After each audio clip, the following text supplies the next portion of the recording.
नमस्कार मित्रों, आज के इस वीडियो में एक बार फिर से आप सभी का बहुत बहुत हार्दिक स्वागत है।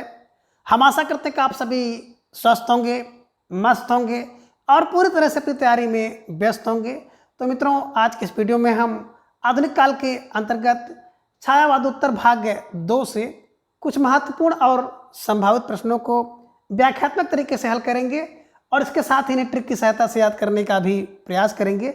तो हम आशा करते हैं कि वीडियो आप सबके लिए बहुत ही महत्वपूर्ण होने वाला है, इसलिए इस वीडियो को आप लोग अंत तक जरूर देखें और अगर आप आवश्यक समझें तो इस वीडियो को अपने जो परिचित लोग हैं उनके पास भी शेयर कर सकते हैं। और इसके पूर्व के वीडियो में हम लोगों ने कुल 25 प्रश्नों को देखा था, तो आज की इस वीडियो में उसके आगे के प्रश्नों को हम लोग देखेंगे। तो जैसा कि स्क्रीन पर आप देख पा रहे हैं प्रश्न संख्या 26 कि बच्चन जी ने, अब बच्चन जी का मतलब हरबंस राय बच्चन जी ने दोहे चौपाई में श्रीमद् भागवत गीता का अनुवाद किस शीर्षक से किया है। तो कहने का आशय है कि हरबंस राय बच्चन जी ने दोहा और चौपाई के माध्यम से, है ना, श्रीमद् भागवत गीता का अनुवाद किस शीर्षक से या किस नाम से किया है। विकल्प ए कह रहे हैं कि तेरा हार नाम से किया, विकल्प बी बुद्ध और नाच घर नाम से किया, विकल्प सी है कि आरती और अंगारे नाम से किया, या फिर विकल्प डी है जन गीता। तो प्रश्न संख्या 26 का जवाब आपको देना है। प्यारा सा प्रश्न आप सबके स्क्रीन पर है और सुंदर सा जवाब आप सबका आ गया कि सर विकल्प डी को लॉक किया जाए, जन गीता इज राइट आंसर, है ना। देखिए भागवत गीता का अनुवाद किया जन गीता में, किसने? बोले सर बच्चन ने, है ना। देखिए जो भागवत गीता है ना, जब भागवत गीता का अनुवाद जब बच्चे करेंगे तो किससे करेंगे? जन गीता के नाम से करेंगे, ये ध्यान में रखिएगा। और प्रश्न संख्या 26 के विकल्प डी को हमेशा के लिए बिल्कुल कंठस्थ कर लीजिए, ठीक है। चलिए आगे प्रश्न संख्या 27 है कि निम्न में से भारत भूषण अग्रवाल का काव्य संग्रह है। विकल्प ए कह रहे कि जागते रहो, विकल्प बी मुक्ति मार्ग, विकल्प सी है ओ अप्रस्तुत मन और विकल्प डी है उपयुक्त सभी। तो प्रश्न संख्या 27 का जवाब आपको देना है। प्यारा सा प्रश्न है और आप सबका बिल्कुल आसान सा सिंपल सा जवाब आया कि सर विकल्प डी को लॉक किया जाए, उपयुक्त सभी इज राइट आंसर। तो इस प्रश्न के माध्यम से जो भरत भूषण अग्रवाल जी हैं उनके जो महत्वपूर्ण रचनाएं हैं, आप कह सकते हैं काव्य संग्रह हैं, उनसे परिचित कराना मेरा उद्देश्य था। तो जागते रहो भारत भूषण, हे भारत के भूषण जागते रहो, मुक्त के मार्ग पर चलो भारत के भूषण, और ओ अप्रस्तुत मन वाले भारत के भूषण। तो कहने का आशय है कि भरत भूषण अग्रवाल जी के सब काव्य संग्रह हैं, इन्हें आप दिमाग में बैठाए रखिएगा। हो सकता है किसी न किसी परीक्षा में आपको एक काव्य संग्रह देखने को मिल जाए तो आप इसका उत्तर सही कर पाएं, ठीक है। चलिए आगे प्रश्न संख्या 28 है कि भैंसा गाड़ी कविता किसकी है। विकल्प ए कह रहे हैं कि रामधारी सिंह दिनकर की है, विकल्प बी भगवती चरण वर्मा की है, विकल्प सी सुमित्रानंदन पंत की, या फिर विकल्प डी महावीर प्रसाद द्विवेदी की। तो प्रश्न संख्या 28 का जवाब आपको देना है। प्यारा सा प्रश्न है आप सबके स्क्रीन पर और आप सबका जवाब ऐसे में बिल्कुल सटीक और सही आ गया कि सर विकल्प बी को लॉक किया जाए, भगवती चरण वर्मा इज राइट आंसर। देखिए भैंसा गाड़ी किसकी है? बोले सर भैंसा गाड़ी तो भगवती की, भैंसा गाड़ी भगवती की, भा से भैंसा भा से भगवती, ध्यान में रख लीजिएगा। और आप एक किलो ये भी बना सकते हैं कि जो भैंसा की गाड़ी किसकी है? बोले सर भगवती की, तो भगवती भार भगवती चरण वर्मा इज राइट आंसर। भैंसा गाड़ी भगवती की, भैंसा गाड़ी किसकी? भगवती की, तो भगवती भार भगवती चरण वर्मा, ऐसे दिमाग में बैठाइएगा और इसको बिल्कुल कंठस्थ कर लीजिएगा। और आज इसी क्लास में ही आप इसको कंठस्थ करिए और इस पर स्टार लगाइए, ये प्रश्न आपकी परीक्षा में देखने को मिल सकता है, ठीक है। चलिए प्रश्न संख्या 29 है कि अरुण विश्व की जय हो, लाल सितारों वाली जय हो पंक्ति किसकी है। विकल्प ए कह रहे हैं कि भगवती चरण वर्मा की है, विकल्प बी रामधारी सिंह दिनकर की, विकल्प सी श्याम नारायण पांडे का, या फिर विकल्प डी है भारत भूषण अग्रवाल का। तो प्रश्न संख्या 29 का जवाब आपको देना है। प्यारा सा प्रश्न है कि अरुण विश्व की जय हो, लाल सितारों वाली जय हो, है ना। देखिए अरुण की जय होगी, विश्व की जय होगी, लाल सितारों वाली की जय होगी, तो बिल्कुल आप सबका जवाब भी आ गया कि सर विकल्प बी को लॉक किया जाए। और विकल्प बी निश्चित रूप से जिन भाई बहनों का जवाब विकल्प बी है, आप सबकी तैयारी बहुत ही बेहतरीन है, काबिले तारीफ है। तो आप सबकी तैयारी को बिल्कुल मैं सलाम करता हूं और आप सबको बिल्कुल पहले से ही, इसे कहते हैं एडवांस में ही, ढेर सारी चयन की अग्रिम हार्दिक शुभकामनाएं। इस प्रश्न पर स्टार लगाइए। इस तरह से जो प्रश्न है पेपर सेटर महोदय द्वारा इन दिनों देखने को मिल रहे हैं, कुछ नए प्रश्न हैं, ठीक है ना। तो बिल्कुल आप सबका जवाब आ गया कि Ramdhari Singh Dinkar is right answer. देखिए, तो दिनकर को सूर्य कहते हैं और सूर्य अरुण है, ध्यान में रखिएगा। तो अरुण है, विश्व में उनकी जय होती है, सूर्य की जय होती है, दिनकर की जय होती है और लाल सितारों के ऊपर इनकी जय होती है, तो स्टार के ऊपर जय होती है। ऐसा कुछ दिमाग में बैठा लीजिएगा और इन्हें कंठस्थ कर लीजिएगा, ठीक है। चलिए, प्रश्न संख्या 30 है कि किस कवि ने अपने आप को छायावाद की पीठ पर आया हुआ कहा है। विकल्प ए कह रहे हैं कि रामधारी सिंह दिनकर ने कहा, विकल्प बी सूर्यकांत त्रिपाठी निराला ने कहा, या फिर विकल्प सी जयशंकर प्रसाद, अथवा विकल्प डी सुमित्रानंदन पंत ने कहा है। तो प्रश्न संख्या 30 का जवाब आपको देना है कि किस कवि ने अपने आप को छायावाद की पीठ पर आया हुआ कहा है। रामधारी सिंह दिनकर, सूर्यकांत त्रिपाठी निराला, जयशंकर प्रसाद या फिर विकल्प डी सुमित्रानंदन पंत। विचार कीजिए, गुनिए और इसके बाद सही जवाब चुनिए। और आप सबका जवाब भी आ गया कि सर विकल्प ए को लॉक किया जाए, है ना। Ramdhari Singh Dinkar is right answer. बहुत बेहतरीन प्रश्नावली आप लोग हल कर रहे हैं और उससे अच्छा जवाब आप लोग दे रहे हैं, तो निश्चित रूप से आप लोग भारी पड़ रहे हैं इस प्रश्नावली के ऊपर। आप सबकी तैयारी बहुत अच्छी, ठीक है ना। तो कैसे दिमाग में रखेंगे, देखिए जब छाया होती है ना, तो छाया के ऊपर अगर सूर्य आ जाते हैं तो बिल्कुल आप देखे होंगे, सूर्य माने दिनकर, है ना, दिनकर आ जाते हैं तो दिनकर निश्चित रूप से भारी पड़ जाते हैं। ये ध्यान में आप रखिएगा और ऐसे क्लू बना लीजिएगा कि छाया के ऊपर दिनकर भारी पड़ते हैं, तो छाया के पीठ पर कौन आएगा, तो दिनकर आए हैं, है ना। ये ध्यान में रखिएगा, अपने आप को कौन कहता है, दिनकर कहते हैं, ठीक है। तो Ramdhari Singh Dinkar is right answer, ठीक है। चलिए, प्रश्न संख्या 31 है कि कौन सी कृति हालावाद की धर्म ग्रंथ मानी जाती है ना। इन्हीं की छाया हालावाद की धर्म ग्रंथ। और अभी आपने देखा था कि हल्लावाद यानी कि हालावाद के प्रवर्तक बच्चन हैं, बच्चे, तो बच्चन, है ना। तो कह रहे हैं कि कौन सी कृति हालावाद की धर्म ग्रंथ मानी जाती है। विकल्प ए कह रहे हैं कि मधुशाला, विकल्प बी मधुबाला, विकल्प सी मधुकलश या फिर विकल्प डी उपयुक्त सभी। तो जवाब देना है और आप सबका जवाब, है ना, बिल्कुल प्रश्न पूछा नहीं गया कि आपका जवाब आ गया कि सर विकल्प डी को लॉक किया जाए, है ना। देखें, हालावाद की बात की जाए तो हाला का मतलब हो गया, बिल्कुल आप समझ रहे हैं, मदिरा, शराब, है ना।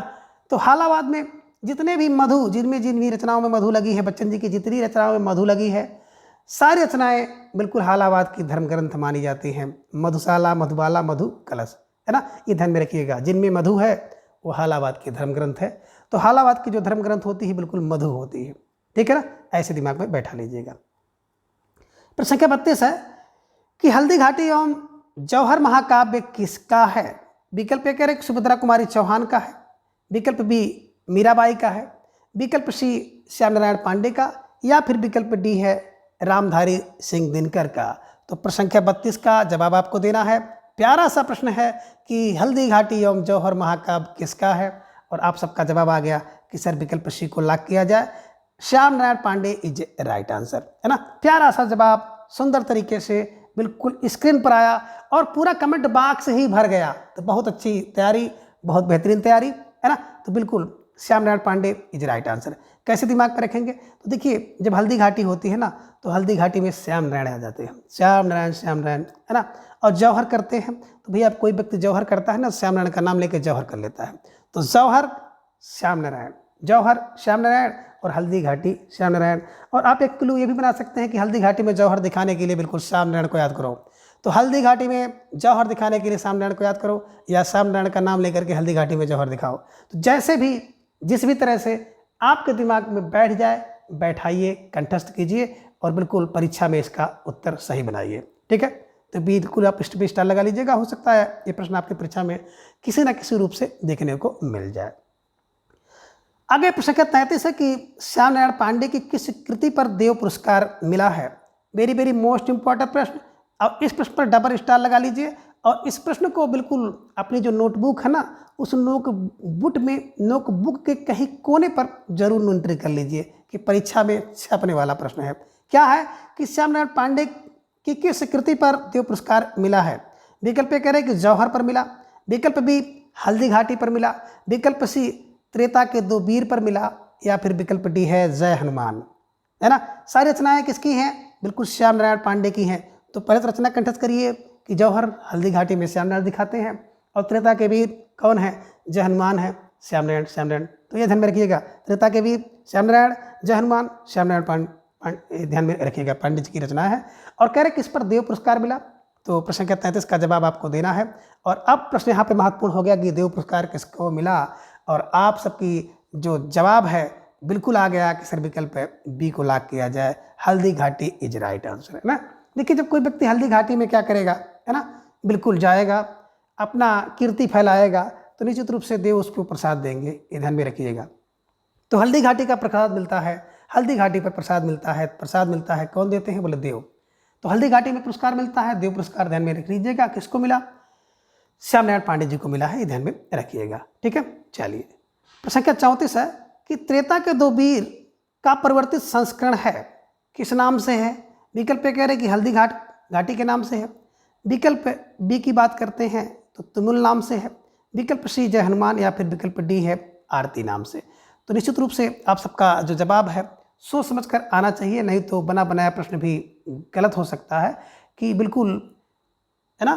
तो प्रश्न संख्या 34 से सोचिए समझिए विचार कीजिए कि त्रेता के दो वीर का परिवर्तित संस्करण किस नाम से हुआ। तो बिल्कुल आप सबका जवाब भी आ गया कि सर विकल्प बी को लॉक किया जाए, तुमुल के नाम से हुआ था, ध्यान में रख लीजिएगा और इस पर स्टार लगा लीजिएगा। तो ये प्रश्न बहुत महत्वपूर्ण प्रश्न है, परीक्षा में छपने वाला प्रश्न है, तो इसको अपनी नोटबुक में दर्ज कर लीजिए। ठीक है, चलिए प्रश्न संख्या 35 है कि छायावाद का विनाश क्यों हुआ के लेखक कौन है।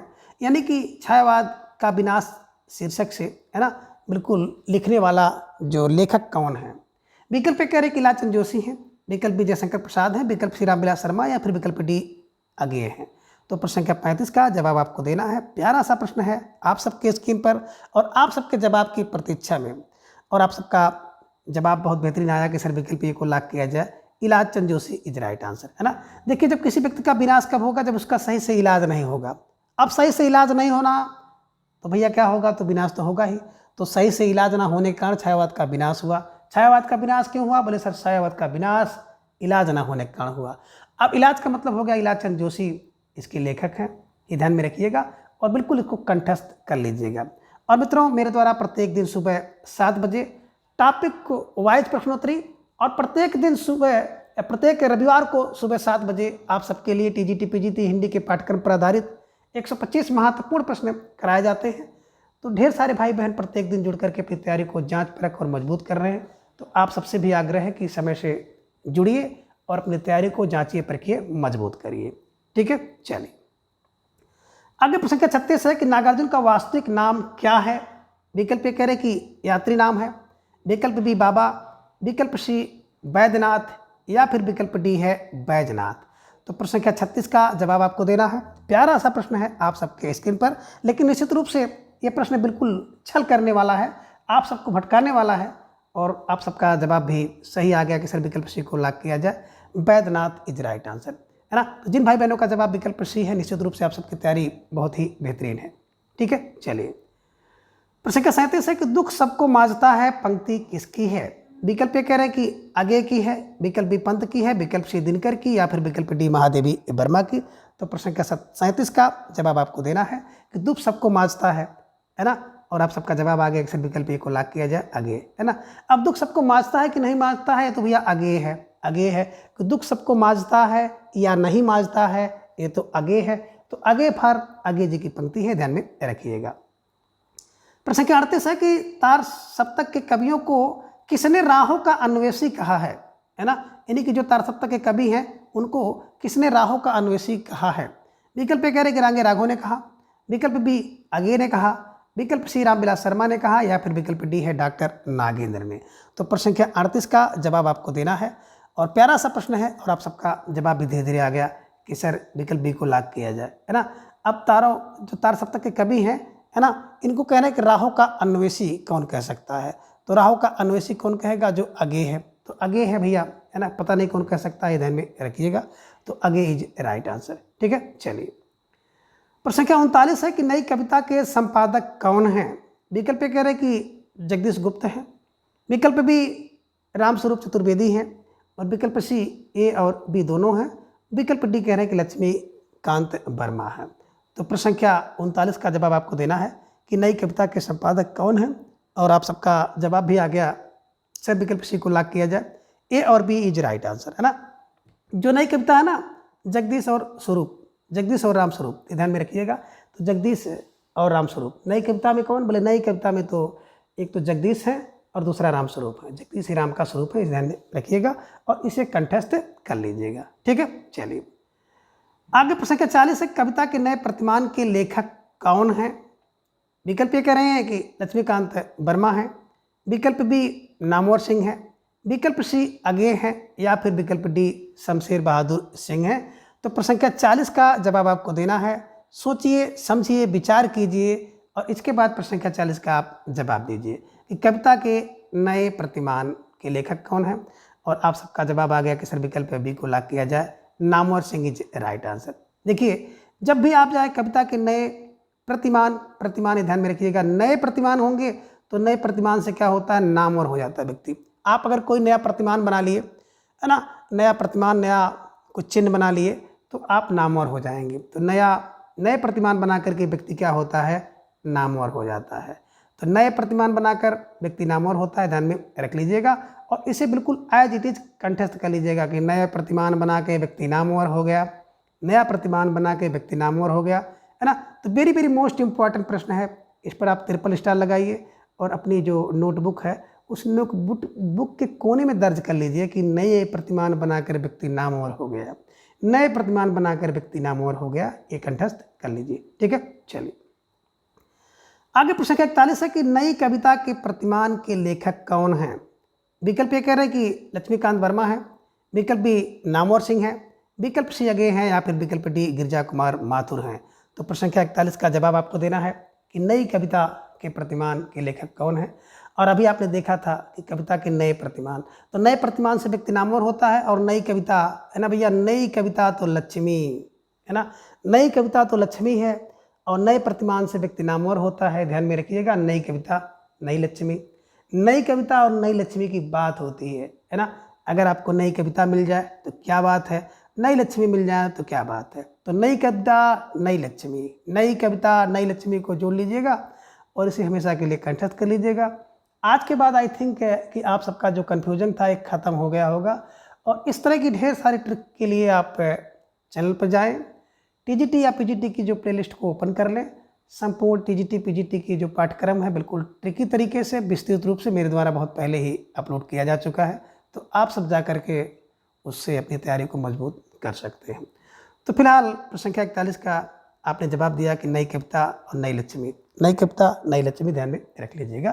तो Laxmikant Verma is right answer. ठीक है, प्रश्न संख्या 42 है कि प्रयोगवाद कोई वाद नहीं है, जितना हमें कवितावादी कहना, है ना, इसके बाद कथन किसका है? तो प्रयोगवाद कोई वाद नहीं, इसके बाद ढेर सारे आप देखें कथन है, फिर अंत में है जितना हमें कवितावादी कहना, है ना, ये कथन किसका है? तो बहुत देखा जाए तो महत्वपूर्ण कथन है और कई बार परीक्षा में पूछा गया है। तो ऐसा सोच विचार करके इस जो कथन को मैंने आज की प्रश्नोत्तरी में शामिल किया है। तो विकल्प ए कह रहे हैं कि लक्ष्मीकांत वर्मा का कथन है, विकल्प बी कह रहे हैं कि नामवर सिंह का है, विकल्प सी आगे का है या फिर विकल्प डी रामधारी सिंह दिनकर है। तो बिल्कुल आप सबका जवाब जो है धीरे धीरे आ गया कि सर विकल्प सी को लॉक किया जाए, है ना। कविता प्रयोगवाद कोई वाद नहीं है, तो प्रयोगवाद कोई वाद नहीं है तो क्या है? तो आगे है ना। जब प्रयोगवाद कोई वाद ही नहीं है तो क्या भैया? तो आगे है, उससे आगे है। प्रयोगवाद कोई वाद नहीं है, आगे है, प्रयोगवाद कोई वाद नहीं, आगे है, ऐसे बैठा लीजिएगा और कंठस्थ कर लीजिएगा। प्रश्न संख्या 43 है कि अंधेरे में और ब्रह्म राक्षस शीर्षक कविता किसकी है? विकल्प ए कह रहे हैं कि आगे की है, विकल्प बी मुक्तबोध की है, विकल्प सी भवानी प्रसाद मिश्र की है या फिर विकल्प डी नरेश मेहता की। तो प्रश्न संख्या 43 का जवाब आपको देना है और आप सबका जवाब भी आ गया कि सर विकल्प बी को लॉक किया जाए, है ना, मुक्तबोध ही राइट आंसर। देखिए, जब कोई व्यक्ति अंधेरे में हो जाता है ना तो बिल्कुल जल्दी से बोध मुक्ति का बोध चाहता है, जल्दी से अंधेरा से मुक्ति मिल जाए। तो अंधेरे में व्यक्ति क्या करता है? मुक्ति से बोध चाहता है कि मुक्ति मिले। और अगर ब्रह्म राक्षस मिल जाए तो भैया राक्षस से भी लोग क्या करते हैं? मुक्ति का बोध चाहते हैं, किससे छुटकारा मिल जाए, मुक्ति मिल जाए। तो अंधेरे में ब्रह्म राक्षस से व्यक्ति मुक्ति का बोध चाहता है, तो मुक्ति का बोध for Muktibodh is right answer. ठीक है ना। तो इस तरह से आप प्रश्न संख्या जो 43 है उसका सही जवाब मुक्तिबोध को आप चयन कर सकते हैं और हमेशा के लिए इसे कंठस्थ कर सकते हैं। ठीक है, चलिए आगे प्रश्न संख्या 44 है कि नई कविता का प्रकाशन कहाँ से होता था? तो विकल्प ये कह रहे हैं कि प्रयाग से, विकल्प बी कानपुर से, विकल्प सी मिर्जापुर या फिर विकल्प डी लखनऊ से। तो प्रश्न संख्या 44 का जवाब आपको देना है। प्यारा सा प्रश्न है आप सबके स्क्रीन पर कि नई कविता का प्रकाशन कहाँ से होता था, और आप सबका जवाब भी आ गया कि सर विकल्प ए को लॉक किया जाए, प्रयाग इज राइट आंसर, है ना। देखिए जो नई कविता है ना, तो नई कविता प्रयाग, नई कविता में प्रयाग का राज है। ध्यान में रखिएगा कि नई कविता प्रयाग में राज करती है, ऐसे ध्यान में रखिएगा कि नई कविता प्रयाग में राज करती है, ये ध्यान में रख लीजिएगा कि नई कविता का प्रकाशन प्रयाग से होता था। ठीक है, चलिए प्रश्न संख्या 45 है कि प्रगति लेखक संघ के सभापति बनने वाले सदस्य कौन कौन हैं। विकल्प ए कह रहे हैं कि प्रेमचंद और रविन्द्रनाथ टैगोर हैं, विकल्प बी कह रहे हैं कि जवाहरलाल नेहरू हैं, विकल्प सी कह रहे हैं कि श्रीपाद अमृत डांग हैं, या फिर विकल्प डी उपयुक्त सभी हैं। तो प्रश्न संख्या 45 का जवाब आपको देना है।